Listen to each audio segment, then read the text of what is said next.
If that's a penalty, then referees are basically setting themselves up to fail. Asking me who wins the Manchester derby is like asking me which hand you want me to shit in. I don't think there'll be one Man United fan that has come away with positives. They lack genius. It just looks like a team that isn't coached in how to press. What you've been asked to do is wrong, but you ain't even doing that right, and you're conceding from it. Hello and welcome to the first 45. I'm not going to be explaining my outfit. I'm cold, my hair's a mess, hence the outfit, and that's all the details I'm giving you, to be honest. But let's jump straight into it. Today, we're going to be breaking down the Manchester derby, all of the tactics, the decisions, the player performances, how Manchester City went to Old Trafford and played Man United off of the park. The gap between the two Manchester clubs has never looked bigger, and it was all shown in this game at the weekend. But before we jump into that, before we jump into the tactics, the performances, how Pep Guardiola is continuously adapting to new styles, new formations, and how Ten Hag almost feels like he's stuck in the mud with how to get the best of his Man United team. Before we get into that, we're going to jump into the pre-show, the part of the podcast where we're going to speak about the results around the grounds, some of the other big games that happened at the weekend, and we're starting at Stamford Bridge. Brentford arrived at Stamford Bridge looking to pick up their third win in a row at Chelsea, and that's exactly what they did. Mauricio Pochettino's men, just as they were looking to gain a little bit of momentum, all of that momentum has stopped as they were defeated 2-0 by Brentford. Now, there's lots to break down here. Chelsea struggle to break down the defensive discipline that Brentford bring in their game. That back five was very difficult to breach from the Blues. I thought that Cole Palmer played particularly well. Every time I've seen Cole Palmer in a Chelsea shirt, it makes me wonder why he was not utilised more from Pep Guardiola. He started brilliantly the season with City, scoring in the Community Shield and in the Super Cup, I believe. Now with his transfer to Chelsea, I think he's beginning to show what a player he can be. But in this Chelsea team, it's very difficult to actually look the money that you're worth. There's so much money in this team, and yet they're struggling to break down Brentford, who basically rely on data and vibes. To be honest with you, that's very dismissive of everything that Thomas Frank is doing. Let's break down some of the goals. We had Pinnock drifting in at the back post and slotting in a header. Mainly Brentford were looking to counter. Obviously, you're not going to go to Stamford Bridge as a team like Brentford and try and pop them off the park, but they're so good in transition, and Chelsea just weren't ready for it. I thought Chelsea pass very lazily, not much urgency. When you're playing a team that's very much camping on the edge of their box, they're setting up in a 5-4-1, maybe it's a 5-3-2, whatever it is. To break down these types of teams, you need to set traps. You need to probe the opponent, shift them from left to right, open up gaps in which you can exploit. And it just feels that Chelsea weren't doing that. Palmer was having to come deep, drifting out wide at times. I'm bringing Cole Palmer up because he seems like the only player that understands this concept. You had the likes of Caicedo, the centre backs, Raheem Sterling at times just looking void of ideas of how to break down teams. And that's exactly what you get when you're at home. You've got the fans on your side, at least for the first hour or so. You should be able to at least create decent chances versus Brentford. And they did create some chances that they probably should have slotted away, which is just another insight into the lack of attacking depth in this Chelsea side. I predicted Jackson to have a much better season than he is having, and now the fact that he's not even starting games, he's coming off the bench, it isn't a good sign for a striker, which I personally was really excited to see come in the league based on how effective he was at Villarreal, I believe.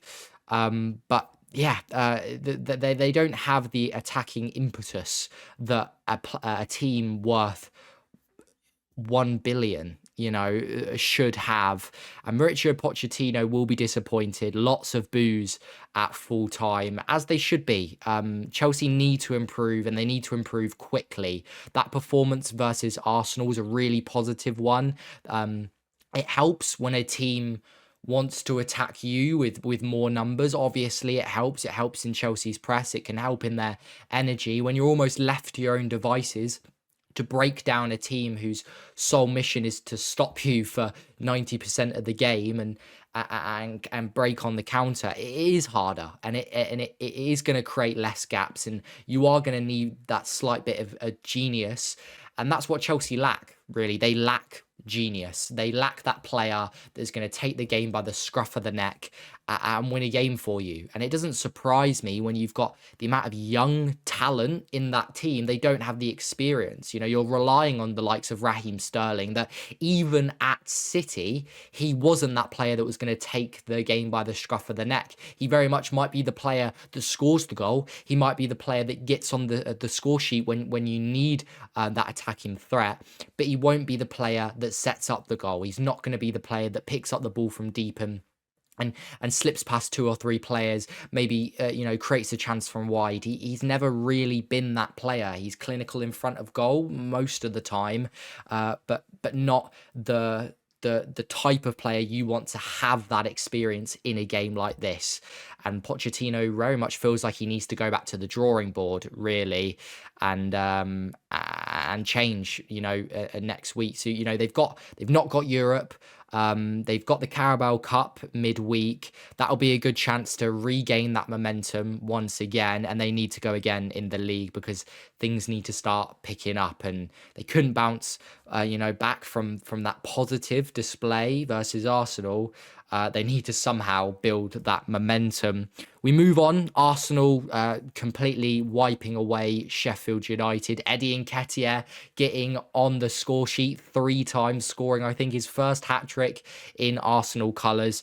It's great for the young Englishman. He's an underrated player, a player that is absolutely perfect for the role he is playing at Arsenal, and I think can take those next steps to be the main man up top for Arsenal. I don't know whether that's ever really going to happen, based on just, I feel like Arsenal are looking, very ambitiously at the transfer market and look to maybe pick up the likes of Ivan Toney or elite strikers. Eddie Nketiah definitely isn't an elite striker, but the role he's playing at Arsenal, you genuinely couldn't ask for a better player to play that role. A player that's happy to sit on the bench.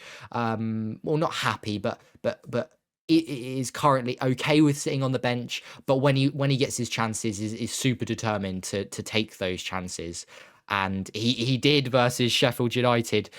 Sheffield United aren't, a particularly strong team. They sit at the bottom of the league with 1 point.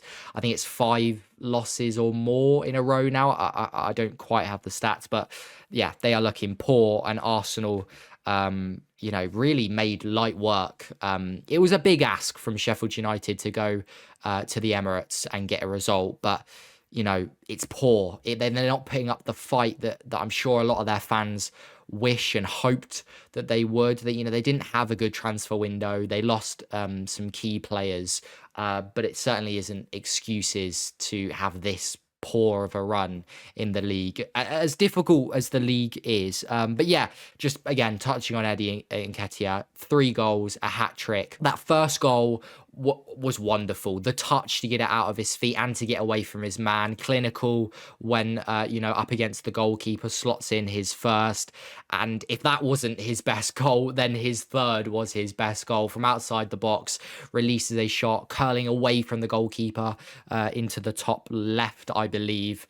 And 2 great goals from Eddie Nketiah, and he'll be looking to try and keep the likes of Jesus out of this team, which is so incredibly difficult. But if that performance doesn't impress the likes of Mikel Arteta, then nothing will, really.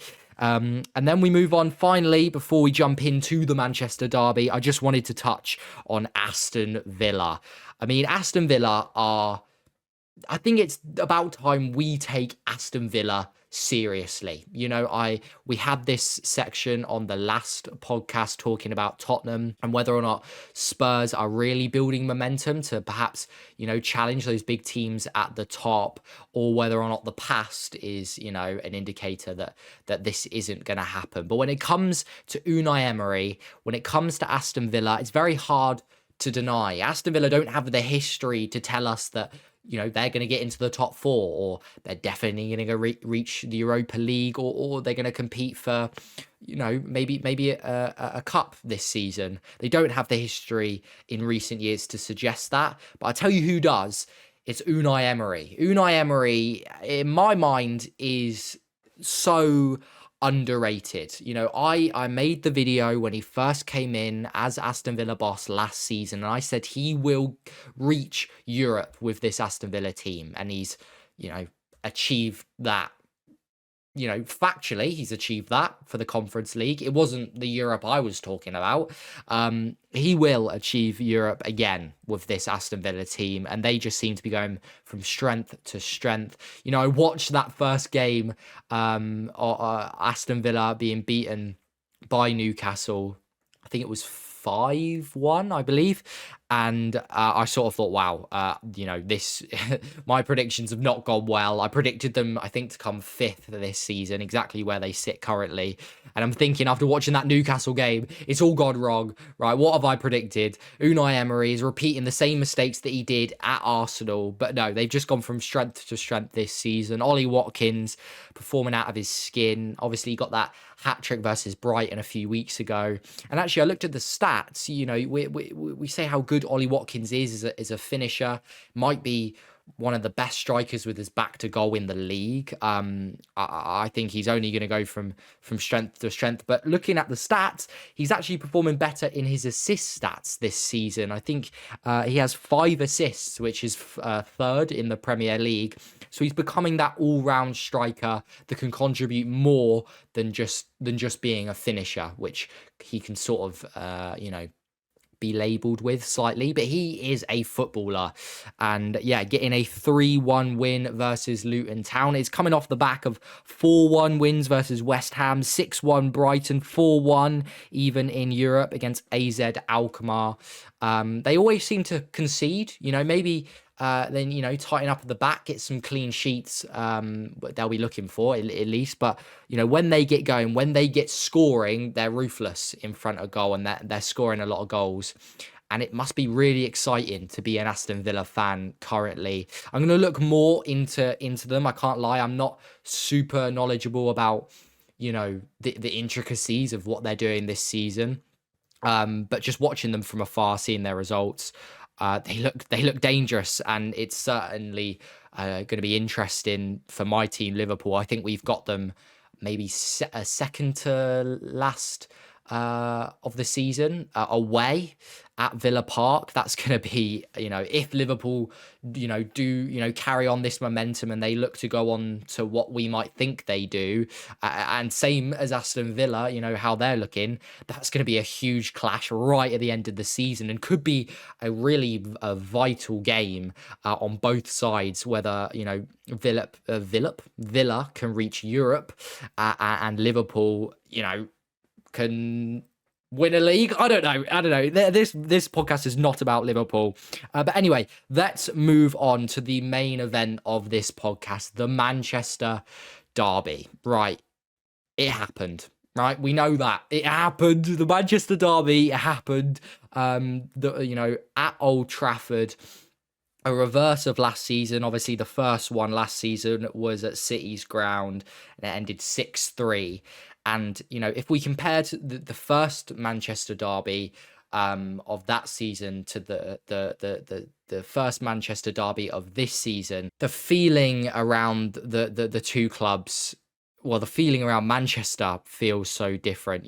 Despite the goal difference in the scorelines being exactly the same, the performances of the two clubs, to me, seem so different. We know at the beginning of last season there was sort of this vibe of, Haaland is come into this league, he's smashing it, he's scoring goals, but there was this question of, is it affecting City's overall play. Can Haaland adjust to what a Manchester City striker should be doing? And Manchester United came away from that first Manchester derby last season, despite getting, scored off the park, conceding six is it's never a good performance, but they scored those two goals late, I believe. And there were positives coming out of that game, positives that if they can get it right, they can compete and be competitive against this Manchester City side. Not necessarily beat them, not be higher than them in the league, not be a better team by them. That hasn't been a case for a very long time. But be competitive. It felt like that at the end of that game from certain sections of the Man United fan base, and I think that's something that you need. You need to come out with these positives.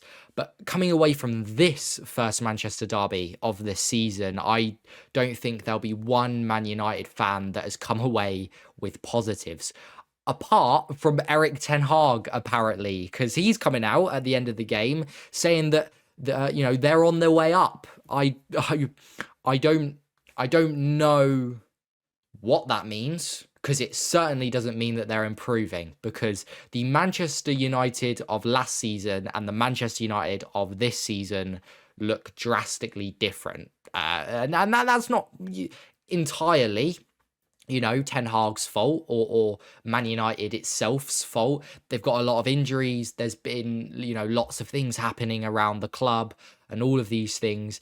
But just the performances alone look so wildly different. Let's jump into this game. And I thought they actually started quite well in the first half. They had a huge opportunity with Scott McTominay nicking the ball from Guardiola. And actually, he should have played in Rasmus Haaland.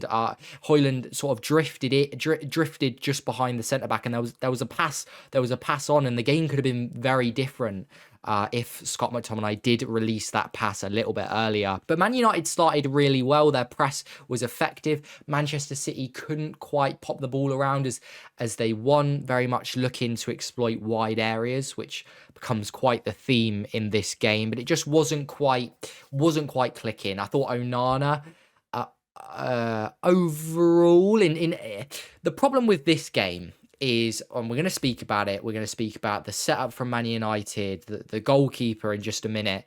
It was very much like that there was small positives or parts of the game that are positive, but due to them being positive, it's having a negative impact on actually the effectiveness of the football, if you get what I mean. So for example, Onana. I think Onana had a relatively okay first half. He made some very good stops.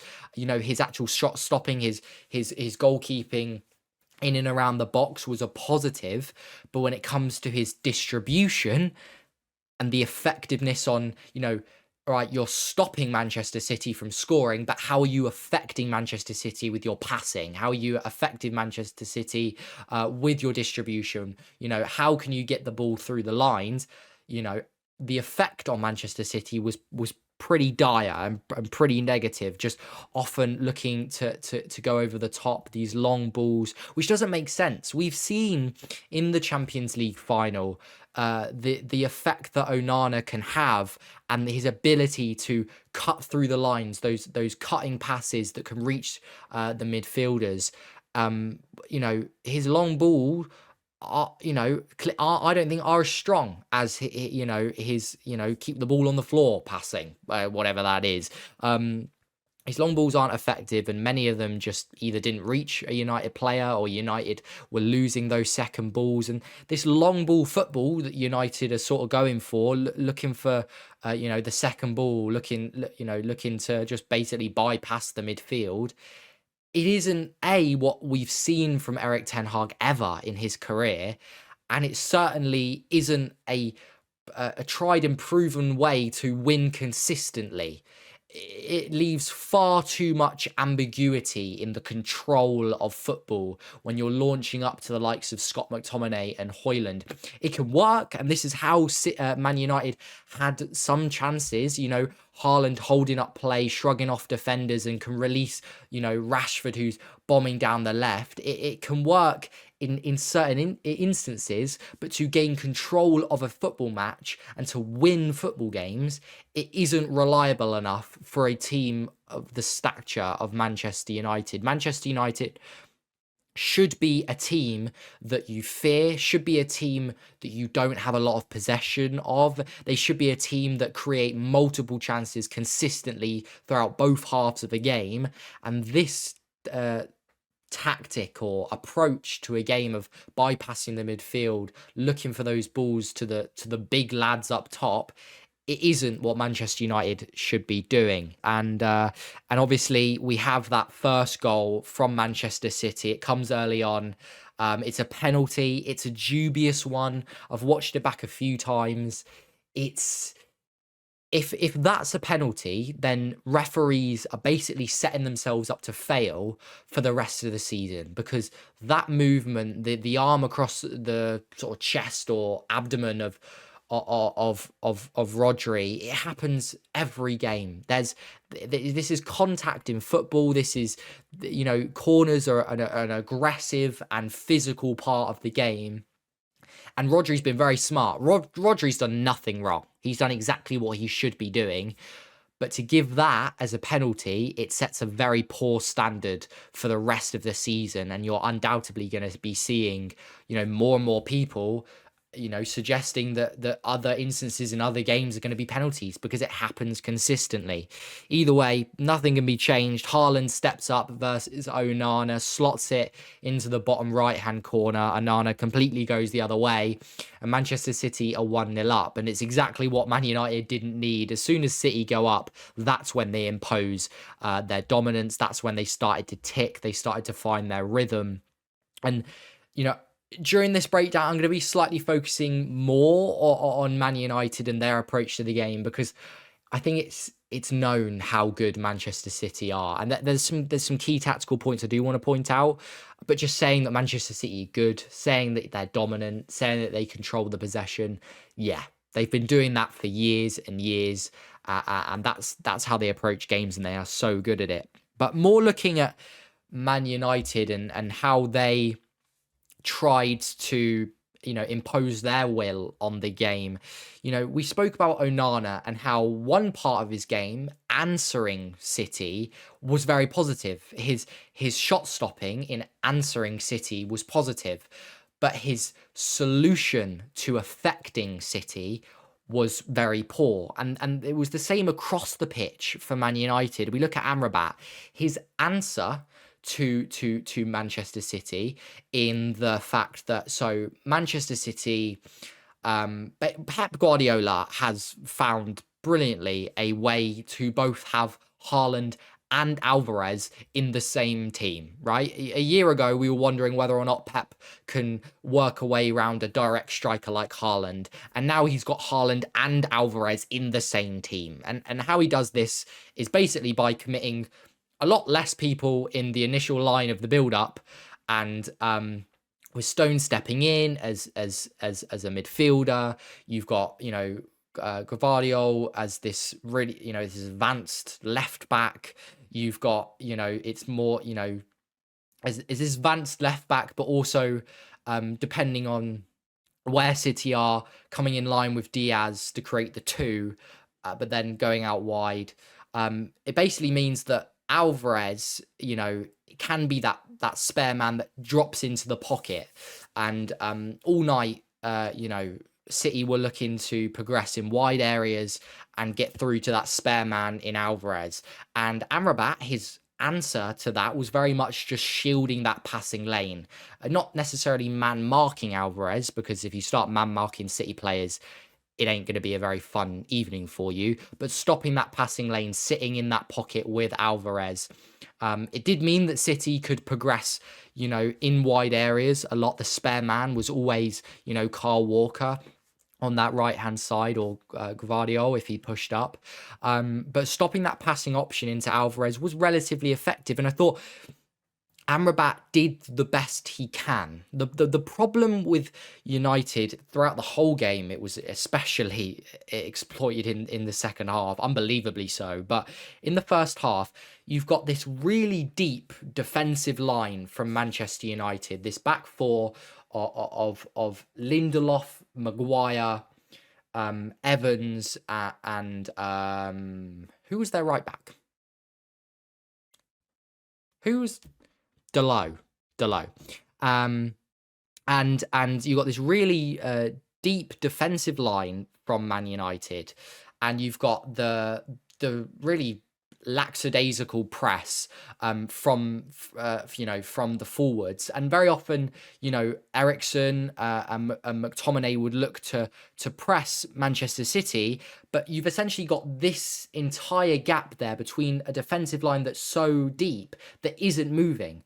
When your midfield presses, the defensive line comes with it to not leave this gap. And this was exactly where Alvarez was operating this entire game. The defense wasn't moving up to close down that space. It's being compact. It's squeezing play in a way that's very uniform, so that when certain players press, other players move into that position, because you're not going to press a team very often on one player pressing. Very little in a game that's of such quality that Manchester City, these players aren't going to lose the ball from you pressing them. These players aren't going to lose the ball by you putting them under pressure. These players lose the ball by you pressing them, then passing, and closing that space and basically almost squeezing the ball away from Manchester City players.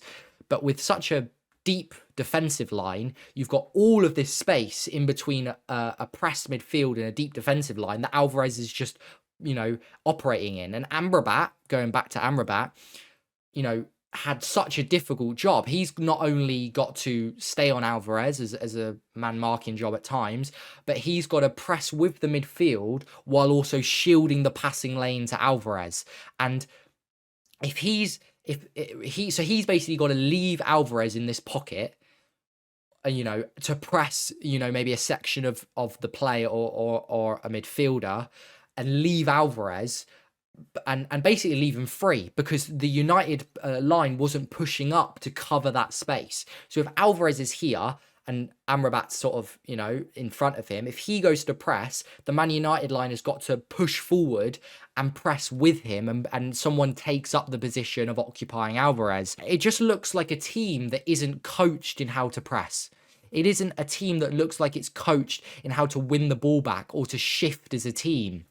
And although, again, Amrabat, effective defensively, at times had such a difficult job in that first half, being a lone six, essentially. And when City are exploiting wide areas in the way that they are, being a lone six is so difficult. The way that City shift the ball back and forth, you've got to cover not only all of that space that the defensive line is leaving you and stopping Alvarez from getting the ball, but you've also got to shift left and right to cover wide areas. Tremendously difficult job for a six to do when no one is helping him. So he's trying his best to answer Manchester City, but in affecting Manchester City, he's doing very little. I was actually quite frustrated. I don't care who wins this game. I'm a Liverpool fan. Asking me who wins the Manchester derby is like asking me which hand do you want me to shit in, right? I don't care. But I was frustrated at the just lack of ambition to actually get on the ball from Amrabat. Obviously, we know, like we explained, that Man United aren't looking to progress the ball through the lines. And you can have the debate whether or not they should even try that versus Manchester City. But the amount of times I've seen Amrabat just hide behind his man when his centre-backs have the ball. You should be offering yourself to take that ball. You should be having that ball on the half to try. The annoying thing is how good of an effort he put in his defensive work. He was not trying to affect the game in an offensive way, and you can't, as a Premier League team that looks to compete at the top of the table, and that's what Man United should be aiming for. You have to have a six that can do both. They don't have to do it, to an elite level, ideally, but you don't have to do it to an elite level, but you have to be able to do both. And Amrabat was completely unwilling to take the ball off of his centre-backs multiple times. And it was very, very frustrating. Now, let's talk about, these wide areas. So Manchester City are so great. You've got these partnerships of Jack Grealish, Bernardo Silva, and Gvardiol. At times Jack Grealish is holding the width. At times it's Bernardo Silva. At times it's Gvardiol. They're creating all of these gaps in the half spaces in these wide areas, and it all comes from, not only is it the control that Manchester City have, I think the underrated part of how you get that is you need an extra man to create that, right? You can create these extra man in wide areas through, basically saying that we're not going to have this extra man as protection in our back line. And it comes from a lot of fluidity in the changing of positions, essentially. Lots of buzzwords in that, if that even makes sense. But you've essentially, right, got Diaz as just essentially the last man in the entire build-up, right? And if it shifts to a certain amount of distances behind the halfway line, Gvardiol will pair up with him to make sure that these passing distances aren't as long. Ruben Diaz isn't having to pass a ball 30 yards to wide areas. But the further and further they get to squeezing Man United back to their own goal, Diaz is basically just a lone centre-back. So the fact that you're not building up with two, and how confident they are in their possession, and that they're not going to lose the ball, and that they're not going to be counter-attacked, just having one means you get to have Gvardiol push up in those wide areas, and rather than 2v2s, you have 3v2s in wide areas, and you've essentially got two men that are pulling the width of the pitch, which is not only so difficult to defend, but is creating these half spaces which the likes of Bernardo Silva is so good at exploiting. And the same happens on the right hand side with Kyle Walker. He has the ability to hold the width. He has the ability to be in those half spaces where Foden is the one that's holding the width. Walker's, coming inside. On the left, we've got Grealish holding the width. Silva inside. Gvardiol is there as well. It's mind-blowing football, really. It's very difficult to understand. I don't understand fully all of it. But it comes from the fact that you have Stones dropping into, coming forward into midfield, and Diaz is this lone build-up centre-back most of the time, based on how confident they are in building up. I don't think I've explained a lot of that well, because I need to see it more. I need to understand it more. But it's very interesting, and I'd urge you just to watch, go back and watch how just not usual these players, and the positions that they're taking are not what you'd expect. Gvardiol is an elite centre-back, and at times he is a extremely high and wide left-back. Like, it's not something that you'd expect. John Stones, I know we've seen this, but John Stones is an elite centre-back, and he's becoming this, not to compare at all their ability in this position, but he's becoming this Busquets type that is able to receive the ball and pop the ball left and right, and is happy to receive the ball in tight areas. And I just watch it and try your best to understand, because I don't understand. And obviously we get to the end of the first half, and Amrabat picks up a yellow card, and that might be the reason that Amrabat goes off in the second half. Whatever the reason was, though, was astonishing to me, and I do not understand why Amrabat was taken off in that first half. We get into the second half. We've had Amrabat come off now, and instead he's been replaced for Mason Mount. And now, rather than that lone six having to basically occupy all of this free space that Alvarez is taking up due to the deep defensive line, we now have a double six. Now, in hindsight, in theory, this makes sense. You've got a lone six that's struggling to not only contain the player that's occupying the space, but also, to press and defend wide areas.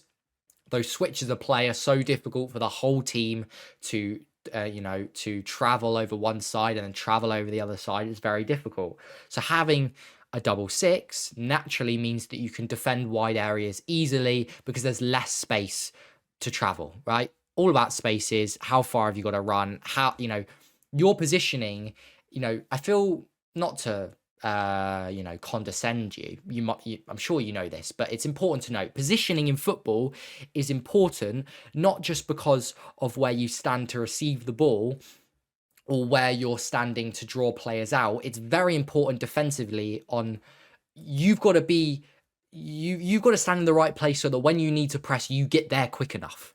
Like you have to be in the right places so that when they shift, you are there quick enough to press or to close down the space. So having two sixes naturally means that you can, when they're shifting, you can cover a lot easier. But what it doesn't mean though is that you take a player that has been doing that job solely on his own and relatively effectively, you take him off and give that responsibility to McTominay and Eriksen, who Eriksen is by no means a defensive player. In the first Manchester derby that we saw last season, Eriksen was completely exposed for not being a sole six and not being defensively minded. And you also give the responsibility to McTominay, who we've all seen in recent weeks is far more effective in front forward areas. It doesn't make any sense. Why are you giving those two sixes? Why are they Eriksen and McTominay? Is it because you want to be able to get on the ball more and you want those sixes to show for the ball a lot more? Maybe. And that didn't happen though, really, because you're not closing down the ball, because you don't have a high enough back line, which is in communication with its midfield. And when its midfield presses, the back line comes up and negates the space, because you don't have that communication between your defensive line and your midfield block and your forwards pressing. It means that you ain't going to get the ball in the first place to make sure that Man United can get their sixes on the ball and can transition through the midfield. And even when they did, this was the thing, right? Even in attacking phases where Man United had control of the ball, I speak about this in an upcoming video, right? About what De Zerbi has done. The idea that a centre-back can draw out a press, by having their studs on the ball. It's subconsciously, if a player just stands still on the ball, very often, obviously, players are going to go press him, opens up space, all of that, right? But Man United's defensive line is not only so deep that there's literal 15 yards between them and any Manchester City player. They're not using that space, but they're not dragging any City players to come forward. They're picking up the ball and basically, as soon as they get it, launching it over the top. Manchester City did not need to press any of United's back line because not only were they incredibly deep, right? They just sat in their midfield block and meant that the ball just couldn't go through the midfield. So United players can say that, we can't play through the midfield. City are compact in the midfield. They sat in their midfield block. Well, either have your defensive line high enough so that you can close those distances, close those passing options. The closer passes are, the less jeopardy there is. So if your defensive line is higher when you've got the ball, it's closer to your midfielders, right? Simple stuff, right? Either close the passing distances or hold the ball and wait for Manchester City to press you to open up those passing distances to the midfield. You can't complain that you can't play through the midfield or you can't build up effectively when your defensive line isn't allowing you to build up effectively whatsoever. It's incredibly frustrating to hear people saying that Man United, they don't have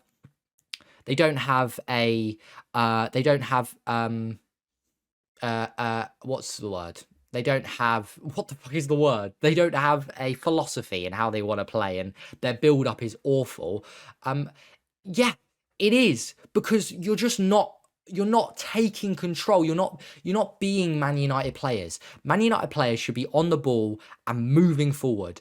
And the centre backs just hold the ball in the middle of their own half with Manchester City sat on the halfway line going, yeah, good luck passing through the midfield. Good luck launching long balls because we're all just going to compact our third, our half. We're just going to compact it with our players, and you won't win. You won't win the second balls. You won't pass through our midfield because you're just letting them sit there. And in the second half, Manchester City, they took control of the game. They scored two. The second goal, Haaland. It's great. It's great movement, but everyone switches off. Everyone gets attracted to the ball. Everyone, you know, just completely forgets that Haaland's there, which is mental to forget that the best striker in the world is there. And he is at the back post with a free header, something that is criminal for Man United to allow. That Haaland is at the back post completely unmarked with the header. It's mental, right? The third goal comes from something very similar. There's a shot, goalkeeper parries it, and Evans just completely switches off, not reacting to the second ball. Haaland comes in behind him, can play the ball across to Foden, and it's 3-0 to Manchester City. These defensive, lapses in judgment are going to be, are worse enough. But when you're not even defending correctly in the first place, you're not even doing the wrong. What you've been asked to do is wrong, but you ain't even doing that right, and you're conceding from it. It must be incredibly frustrating. And then we go to, the final, event of this game. It just touching on it. Anthony, petulant, stupid, embarrassing. Lashing out at Doku. He's a player that's, come under a lot of scrutiny. There's things outside of football that he's being accused of and all of that. And he's not been getting the regular starts that he probably wants for Man United. And this isn't going to help your reputation. It's not going to help your look. It makes you look worse. It's going to increase the negativity and the criticism you're having around your game. It may be a result of the frustration he's feeling, but it's not going to help, and it was stupid. And to be honest, I think he should have been sent off. Like, if you just need VAR to pull that back, to show the ref what he's done there, and he's literally just swiped through Doku through pure frustration with no intent of getting the ball. Right, that type of challenge can be made when a player actually is looking to win the ball, and he was not looking to win the ball. But anyway, we're gonna move on into the second half of this podcast. I'm getting ridiculously hot, so the second half of this podcast might be a little shorter, but I wanted to quickly touch on the Tonali situation. A recent video went up on the Tonali situation. He's now been banned. He didn't participate in the Wolves game. I watched that game. I didn't think Newcastle particularly missed him. There were other problems in that game, but we won't be seeing the Italian for another 10 months due to these betting allegations. I'm going to keep calling them that because I don't want to be sued just in case. But I wanted to touch on this idea of betting in football and this sort of the go-to, top line that people are saying about betting in football. And it's basically the idea that, the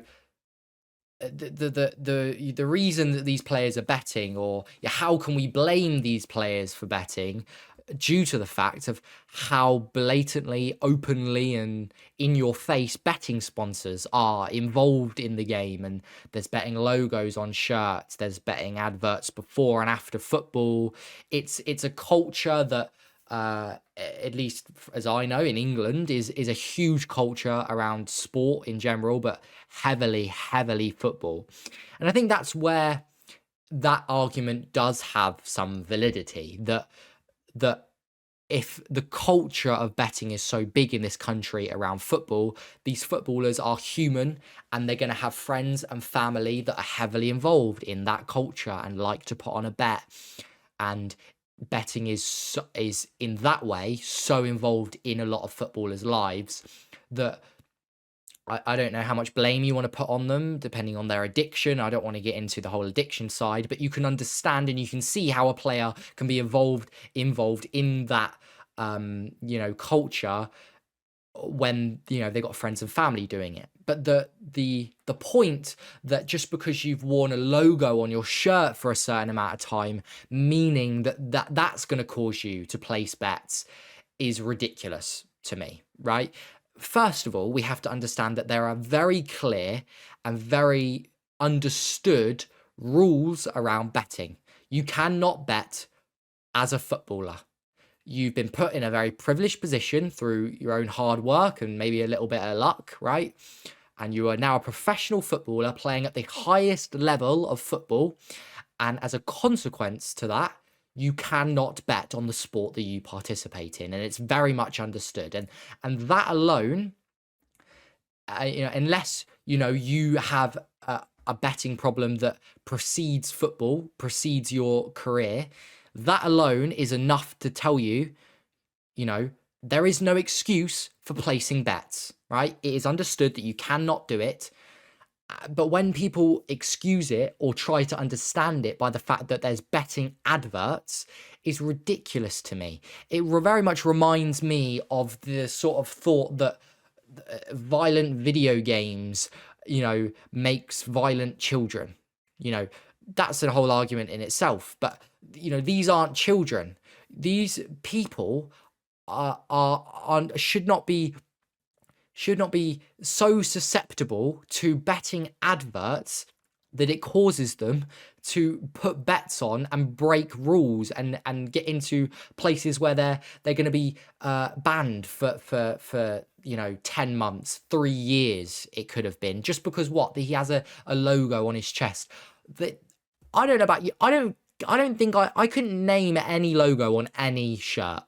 I literally do not pay any attention to the logos on players' shirts. I also don't pay attention to the adverts before football. Like, the thing I care about football is the football being played, right? So the idea that, just because they've advertised, the advertisement ain't for the players, obviously, clearly, but the advertisement is for I even don't know how much money the advertisement on a Manchester City shirt makes to the betting companies. The betting has anyone, right? This is stupid. Like, has anyone placed a bet because they've seen a bloke with a West Ham top on and went, I haven't put on my accumulator? No. You put on a bet. Maybe you first saw, it on an advert, maybe. You put on a bet because that's the friendship groups that you're in and that's the culture, and you're in the pub and people are putting on bets or whatnot. Obviously, this is the majority. There's exclusions and why people bet, I get it, right? But that's the culture around betting in football, majoritively comes from the pub culture, the friendship group circles of placing bets, It doesn't come from the logos. You can advertise whatever the fuck you want legally at football, right? And that should not be an excuse as to why certain players are now placing bets. The fact that they've grown up around, betting, that, betting sponsors their whole career. I actually don't know whether or not the sponsors are the same on, lower, under 18s football or, under 50. I don't know if the logos are the same, if there even is logos. But, I can tell you this for certain. A 15-year-old isn't putting a bet on because he's seen it on a shirt or on an advertising board. No, I don't think anyone puts on bets because they've seen it on an advertising board. Anyone. So the idea that logos are the reason that these players are putting on bets, to me, is very, very silly. And I just wanted to expand on that point because it's very difficult to condense that into a video. But I think that comes to the end of the podcast. I'm not going to lie to you. I don't feel like I've done very well in this podcast explaining why I think Man United didn't look as good as I thought they should be, and the real intricacies of why this game went the way that it did. I think I understand it. I think I've got some good points. I just don't know how well I communicated it. So if you had made it to the end of this podcast, if you are enjoying this podcast, it would mean a lot to me. It doesn't have to be positive, just like a little bit of feedback, a little bit of advice on how well did this one go, or did you enjoy it? That would be really nice if you could comment that. Anyway, I'm going to see you next week for the biggest games. I think we've got some big ones next weekend. I think it might be Arsenal, Newcastle. That's going to be a big, big game. And yeah, I appreciate you guys for watching, and I'll catch you later.